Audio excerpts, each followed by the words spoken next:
उड़ू ऊंचा।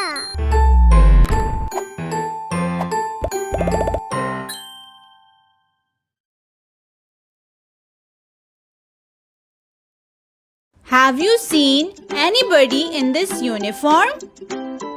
She is a nurse. Her name is Nadia. She works in a hospital. A nurse takes care of people who are sick or injured.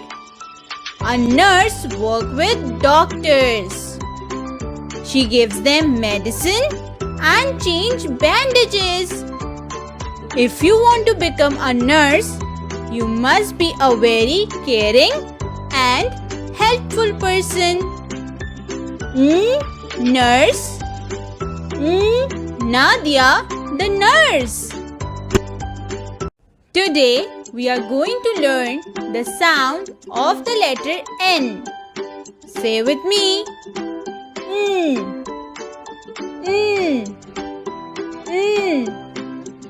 Look at my room. My room is so neat. Can you look for things begin with in my room? Let's see.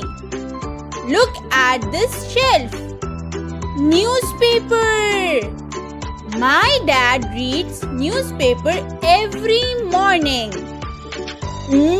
Newspaper. Look at this beautiful necklace. It is my favorite one. I wear it to the parties. Necklace. On my side table, can you see a big notebook? I write words I learned in this notebook. Notebook. Now it's my nap time. I will see you guys later. Nap. Neat. Newspaper. Necklace. Notebook. Nap. Like, share and subscribe.